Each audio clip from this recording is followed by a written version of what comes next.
শহীদ captain M Mansur Ali জাতীয় handball স্টেডিয়ামে অনুষ্ঠিত ১৩তম সার্ভিসেস কুস্তি প্রতিযোগিতায় ৭৬ কেজি ওজন শ্রেণীতে মহিলা বিভাগে পুলিশের সুবর্ণাকে হারিয়ে চ্যাম্পিয়ন হয়েছে রাজশাহী জেলার মোসাম্মদ জেমি আক্তার।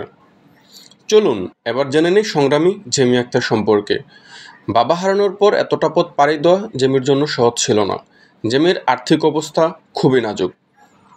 মা অন্যের বাসাবাড়িতে কাজ করে জেমিকে বড় করেছেন। যখন কথাগুলো বলছিলেন, জেমির চোখগুলো ছলছল করছিল। পরিবারের পাশে দাঁড়াতে চাও জেমির স্বপ্ন, মাকে আর কাজ করতে দিতে চান না তিনি। দেশের জন্য স্বর্ণপদক জয়ের স্বপ্নে বিভোর তিনি। জেমিরা সংগ্রামী হয়, তাই সফলতা তাদের হাতের মুঠোয় ধরা দিতে বাধ্য। বাবা মারা গেছে, আম্মু আছে, আম্মু কাজ করে, নানি আছে, নানি ব্যবসা করে। আমার আম্মু আমাকে কাজ করে, মানুষের পাশে কাজ করে বড় করছে।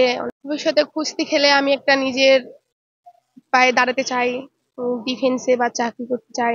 করার পরে নিজের ফ্যামিলিকে সাহায্য হতে চাই, যেহেতু আমার মা আমাকে অনেক কষ্ট করে বড় করছে। নিজের মাকে আর মানে কোনো ডিফেন্সে গেলে আমার মাকে কোনো কাজ করতে দেবো না।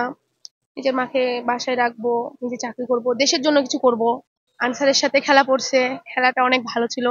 যেহেতু আমরা 2 মাস হার্ড ট্রেনিং করছি, ট্রেনিং করার পরে এতটা আশা ছিল না যে আনসারকে হারিয়ে আমি গোল্ড মেডেল জিতবো।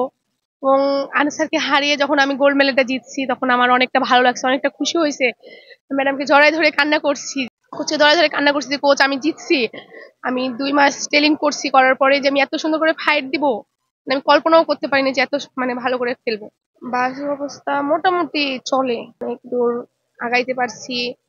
তারপরে আরো কোচ সিরিন সুলতানা যে তোমার ক্যাম্পে আনছে, ক্যাম্পে এনে বাইরের দেশে যাওয়ার চান্স সুযোগ করে দিয়েছে।